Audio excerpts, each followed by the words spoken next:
Hey, what's up? Andrew Kramer here for VideoCopilot.net, and welcome to another very exciting tutorial.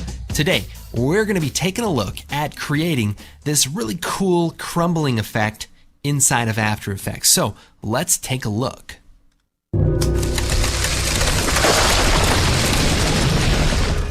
All right, so it's pretty interesting, and there's a lot going on. Now, it's a procedural effect, so you can see that the actual chunks of the wall are breaking off in the shape of the title or the graphic or whatever you want to put in there. And we have some dust, and we have some micro bits flying around. And then we also have some, splash of dust and things coming that we use from the Action Essentials collection. But of course, we could probably build just a particle system of some, soft particles floating around. So you don't really need the Action Essentials, but we do it just to add a little bit more detail. Now, what's great about the technique is that it's almost completely procedural. So if I go inside to the title holder comp, I can maybe change the text here. And then if I go into the final comp, basically, my dreams will crumble away. I mean, the word dreams will crumble away. So we'll take a look. We can see that it's all updated with the new title. So it's kind of a quick, easy way to change stuff. And frankly, it's kind of like a metaphor for life. We chase our dreams and they just end up crumbling away, and then we spend the next 20 years, picking up all the pieces. Get it? Because of the pieces. Anyway, I spent the last 20 minutes thinking of that joke and didn't go over very well. So let's just move on. It's great, but it doesn't have to be titles. It could be it could be logos, and it'll all just work right in with this process. So it's going to be a lot of fun, and hopefully we'll learn some cool stuff. All right, let's go and get started. First thing we're going to do is create a new composition. We'll make it half HD, 960 by 540, 24 frames per second. We'll do maybe 100 frames long. We'll hit OK. Now, the first thing I want to do is create our background. So we'll take this dirty concrete and we'll scale it down a bit. Now we're going to be doing a lot of things procedurally, so we're going to need to pre-comp things as we go.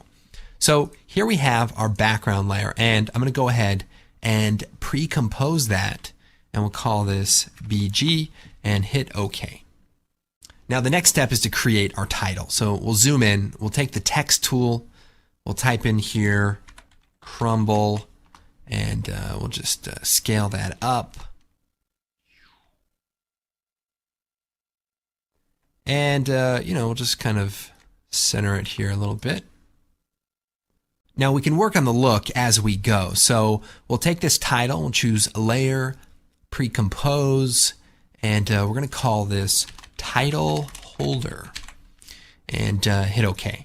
Now I'm going to also double click on that title holder, and in here we want to add some cracks. So we have this cracks.png, and we just drop it on there. It's basically just some gray, cracks from an image. And one more thing, we're going to create a new adjustment layer, and this is going to allow us to colorize this. So we'll just choose Effect, Generate, Fill, and we're just going to fill it with gray, like a middle gray, and we'll play with this, make it darker and lighter, just depending on the look.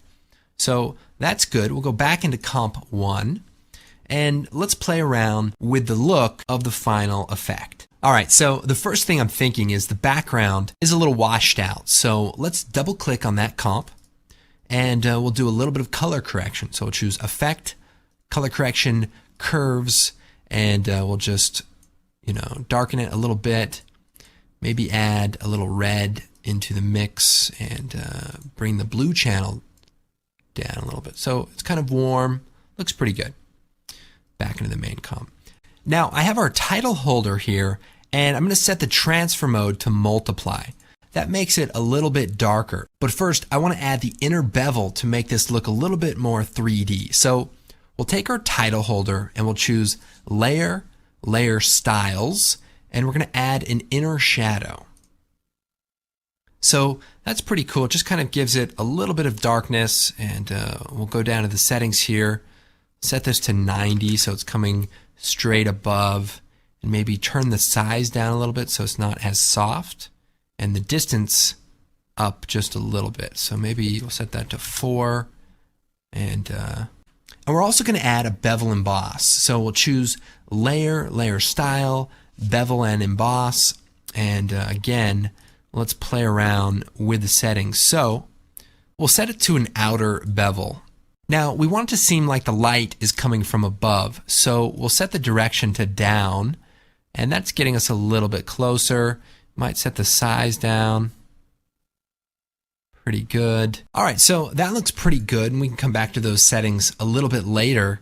All right, so let's go and set up our crumbling effect using the Shatter plugin.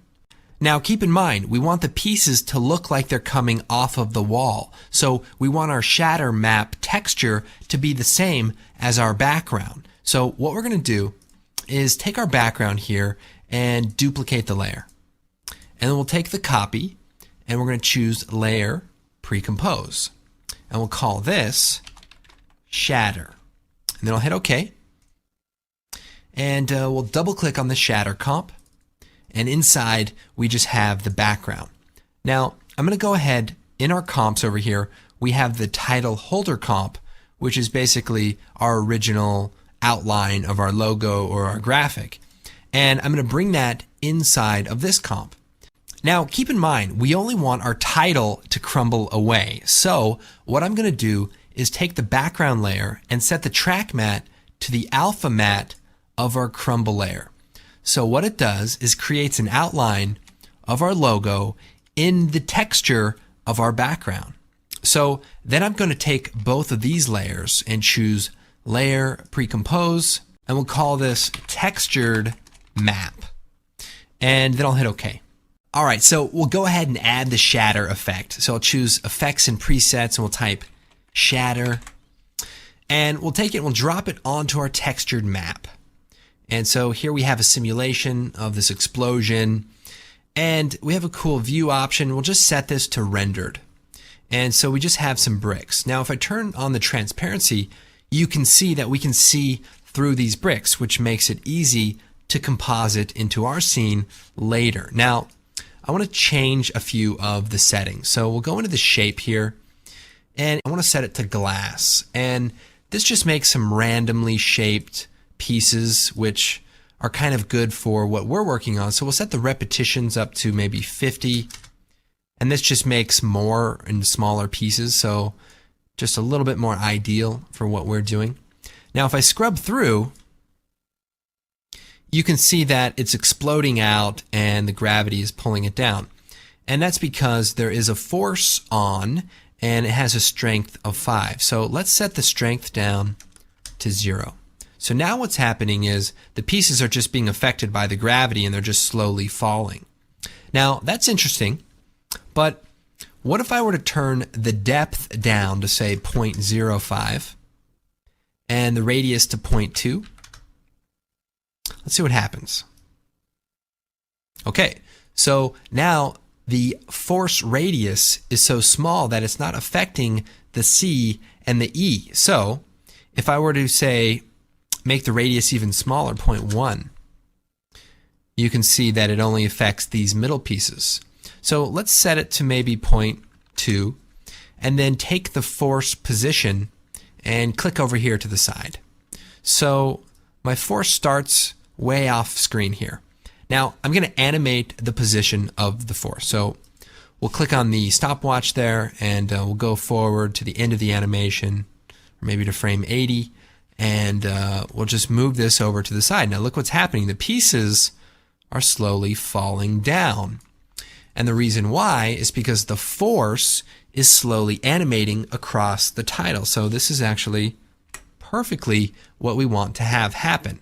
Now, a few things we want to change. So first of all, the strength is set to 0. So maybe we'll set that to 0.1. That way it just gives it a little bit more of an explosive feel as it falls off. The other thing we can do is come down to the physics and play it with a few of the settings. So maybe we'll set the rotation speed up to 1, maybe the randomness up to 1. And so we can maybe start getting the pieces to fly around a little bit more interestingly. Because right now they just kind of fall. So maybe we need to turn the strength amount up as well. 0.5, and that spaces them out a little bit more. All right, so that's not too bad. I think we can work with this. So we want to get this set and get the animation the way we want in this first shatter comp, because we're going to be reusing it in a couple of interesting ways. Another thing we want to pay attention to is up at the top here, we have the choice to render everything or just render the pieces. So if we render just the pieces, it'll make it a little bit easier to composite a little bit later on. All right, this is looking pretty good. We'll take a quick look.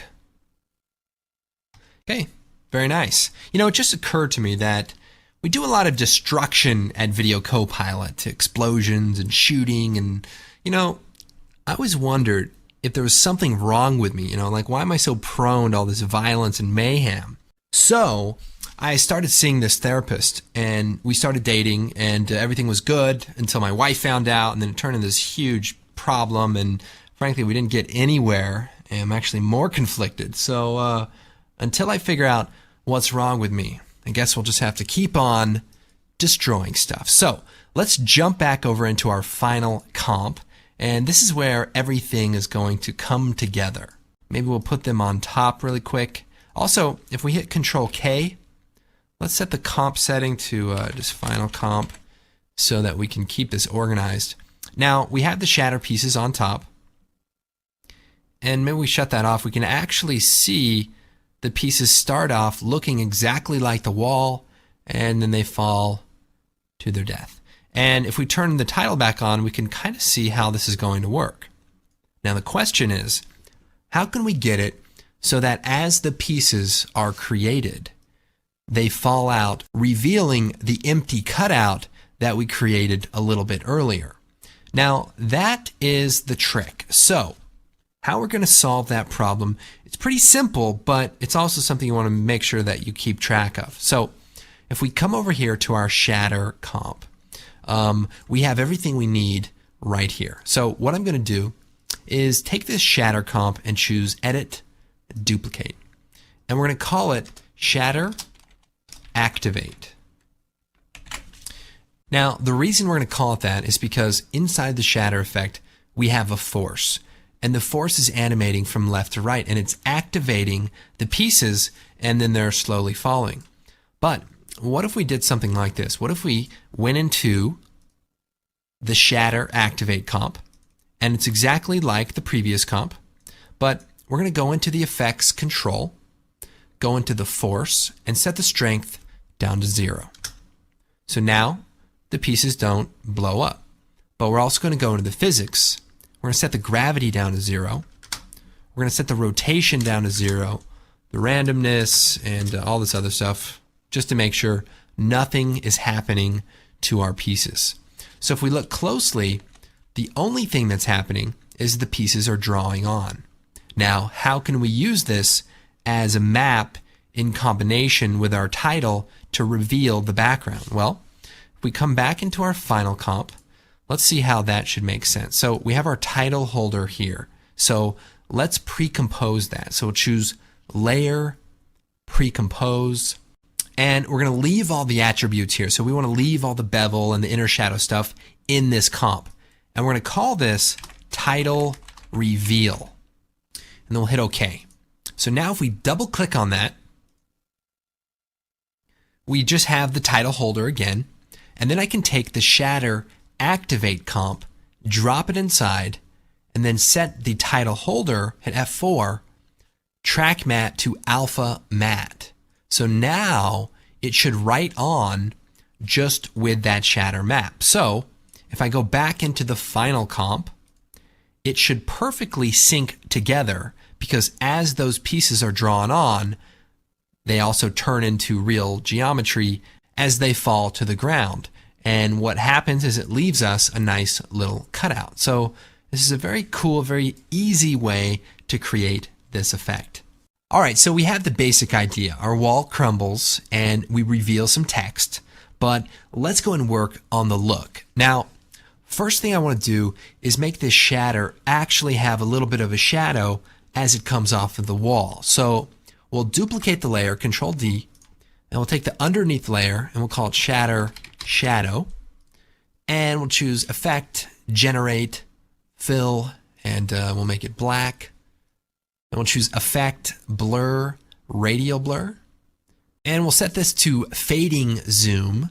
And we're going to set the position to a very high point. So if we grab that little point or just take the center here and click, we want to just move it up really high. And if we turn the amount up, maybe to about 5, it starts creating a little bit of a shadow. So this just might work. Now it's a little abrupt, but once we get the motion blur and everything on there, it should look pretty nice. You know, I just thought of something that I didn't really even do in the example that will actually make this look a lot better. Remember, our light source is coming from above. So if we go into the shatter effect, we can actually control a little bit of that. So let's go down to the lighting and let's set this to first comp light and let's create a new light. We'll just do a point light, 100% maybe. And let's move it up above everything where this light source is supposedly coming from. And we'll come back in here. Now we'll turn the light intensity up. So hit T. I'll just crank it up. And let's see how that looks in the final comp. So it's a little bit bright. Remember, we want the pieces to look like they're coming right off the wall. So let's bring that light down a little bit. And we can even push it, back a little bit. See how that looks. That's pretty good. The idea is that the light is coming from above, but we might want to modify that a little bit. So let's turn that down. And let's turn up the ambient light. Maybe about there. So that looks pretty similar as the pieces come off. And then we have the light source coming from above, shadow coming down. Also for the shadow, I like to duplicate it and make a second one that's a little longer. And then we'll lower the opacity of the first one. So you can see that the amount here is 5 and the one below is 20. So if we lower the opacity and tweak this a little bit, maybe set that to 3 instead of 5, we can get a pretty decent looking shadow. Now, the other thing that we can tweak in the shatter effect is the thickness or the depth, what do they call it, the extrusion depth of the pieces. So maybe we'll set that to 5.15. See how that looks.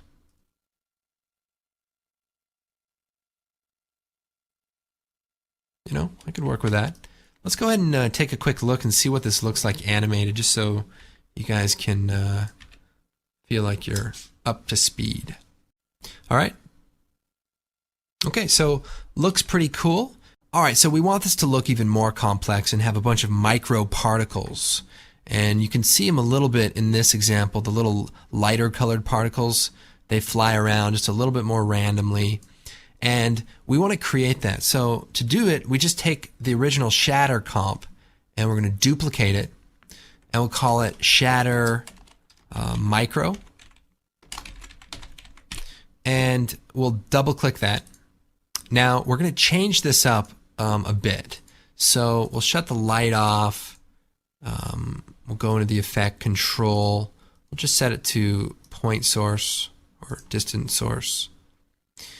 And we're going to make some dramatic changes. So we'll change the repetitions up to like 100. And we'll come back to that. First thing we need to do is we need to limit the amount of this image that we're actually processing, because if we add this many particles to the system already, it'll look repetitive and it'll look like the text is actually shattering, twice. So what we need to do is create a smaller version of this, or an outline. So let's go ahead and choose Matte Simple Choker, and believe me, this took some time to figure out. And so what I've done is I've used the Simple Choker to choke out the outer edge. So we'll set that to about 3, maybe 4. And then I'm going to choose Effect, Channel, Invert. And I'm going to invert the alpha. So now I'm subtracting that original alpha. And then we'll choose Effect, Channel, Set, Matte. And I'm adding back the original alpha.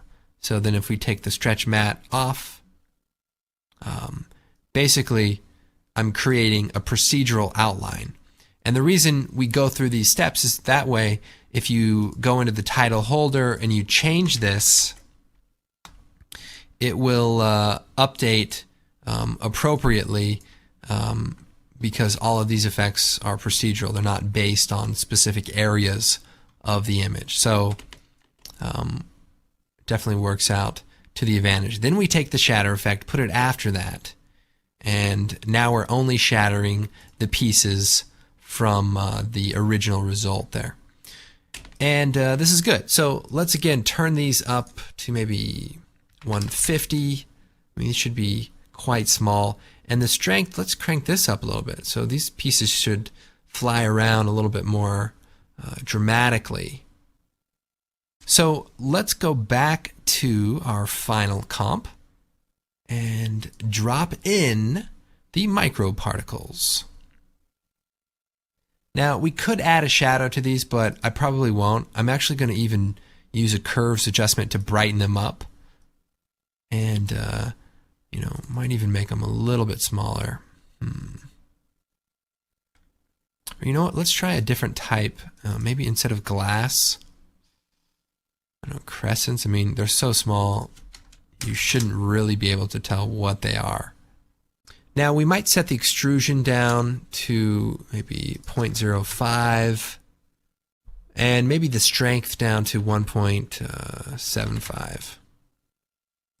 So that's pretty good. They just look like random little bits. So back to the final comp. Take a quick look.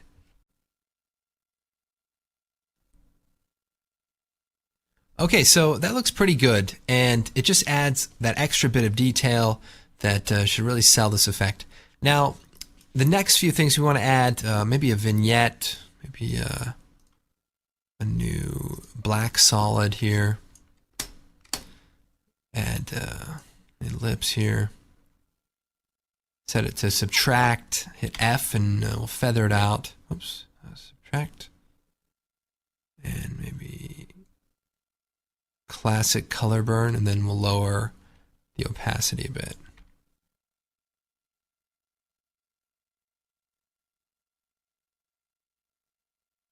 So just make it a little more dramatic. Excellent. Now we're going to be using some elements from our Action Essentials 2 collection, specifically the 720p version, which is our high definition collection of action stock footage, explosions and blood and fire and smoke. And we're going to be using some of the dust elements, which are really helpful. So check that out. Now, if you don't have it, you can use Particle World. Check out the disintegration tutorial, and we create some different smoky type of particle systems that you could probably use in place of it. But for now, we're going to come over here, take the dust falling element, and we'll just bring it out. Now, in order to make this a little quicker, we're going to shut off all of the particles falling except for the main shatter falling pieces. So here we go. This particular element actually has 4 elements built into it. So we did, the shoot, and instead of just wasting a whole clip, we put the 4 variations on a single clip. So if we take it, we can just grab a rectangle mask and just draw a shape right down the middle for each one. So then I can duplicate this, double click on the mask, and then slide it over. And so now I have 2 of the elements in a separate layer. That'll be good. Now we can make a few copies of this or whatever, but what I'm going to do is maybe I'll take the rectangle tool and feather off the top here. So we'll hit subtract, turn up the feather amount. Same thing for the other one here. Grab the top, subtract, hit F, and feather it out. And the reason why is we want this element, let's see, kind of hard with just a little bit of space here, but we'll take one of the elements and we want it to start falling just as the crumbling happens. So we can lower the opacity down here, and then we have this one element beginning to crumble. And then we can take the next one and we'll just cascade it. So we'll slide it over and it'll start crumbling as the next one opens up, and maybe we'll lower the opacity also. And then just randomize the clip. So we'll duplicate one, maybe randomize the scale and where it emits from, and again we'll offset the time of it so that they seem to just crumble out. So then we'll duplicate them all, Control D, and I'm just going to slide these over. There we go.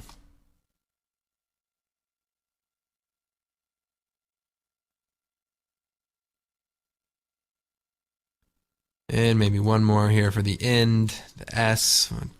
Make sure that that has some dust. And then, you know, it's kind of cool that after it's done that maybe one or two of the letters still kind of sheds the dust. But for this, we'll just hit T. Let's see. If we select all of the layers, hold down Shift, hit T, we can set a keyframe for the opacity for all of them. Then move forward a bit, and we'll set the opacity to 0. So we're essentially just fading it out. And you know, this is kind of a cheap thing to do, but this is kind of a cheap tutorial, so I'll let you guys make it look amazing. I'll just make it look bad. Now we also have this dust wave, and this is going to be cool for making it look like the dust is, you know, hitting the ground, and a pool of dust is, or a cloud of dust is emitting. So if we just take this, drop it in here, we have this first batch of stuff falls down and it's going to hit the ground maybe about there. So let's have this dust kick up about that moment.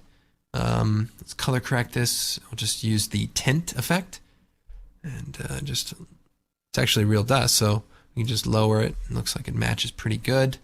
So as those pieces hit, this dust kind of kicks up a little bit, and we'll lower the opacity, and then we'll duplicate it. So then as the rest of it falls, let's slide this over here and set the timing so that as it hits the ground, more dust kind of gets kicked up. And maybe to just make it look more random, we'll flip it.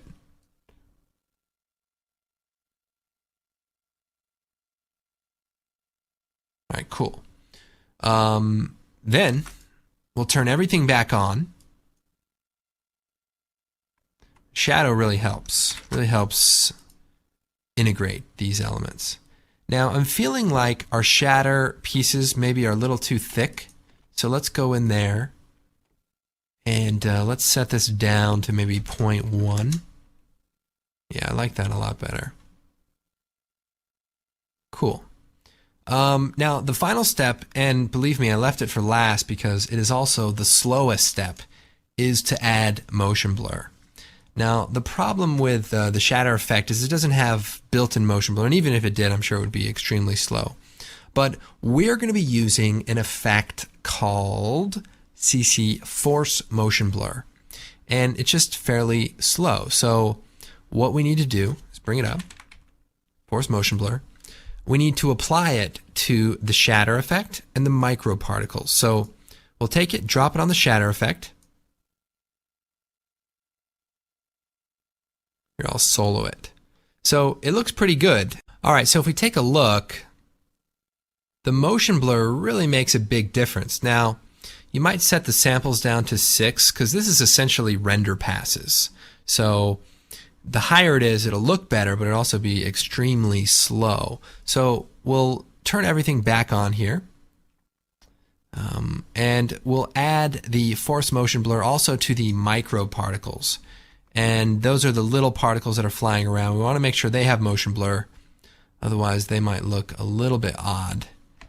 And that looks so much better. Now it's very, very slow. So something you're going to want to be turning off while you work, and maybe turn it on right before you render everything off. So let's see a frame with everything on.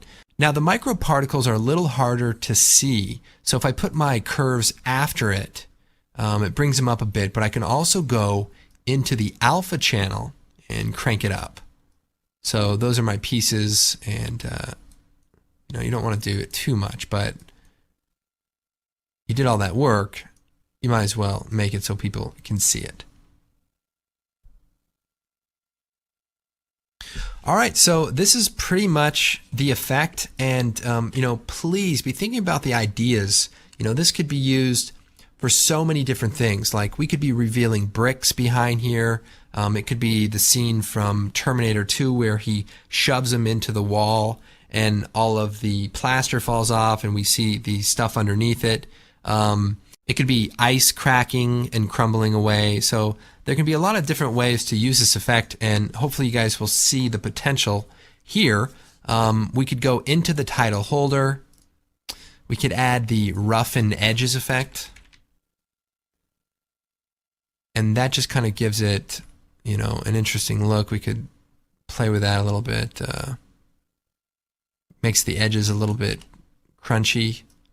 And then if we look at the final comp, we can see that that edge actually looks a little bit more organic, or maybe you don't think it does, but that's the idea. So you can play around with that. And just remember how easy it is to change the effect. We can go into the title holder, change it to a new graphic or a new logo, and you could really have some fun putting your company logo together, or mixing logos together. I took a couple of my favorite logos here. And I just thought, Mortal Kombat and Coca-Cola should merge at some point their logos and become sort of like a super company. But, that's just me. And, I imagine the deal would be very complicated. I mean, it'd have to be a perfect deal, a flawless deal to really go through. And it's just tough to do these days. Anyways, I'm Andrew Kramer. Hope you guys enjoyed this tutorial. Please check out the website. We've got the forum, the blog, a lot of great things happening there, and some very cool things happening in the next few weeks. So keep your eyes out for that. I am Andrew Kramer, and we will see you next time.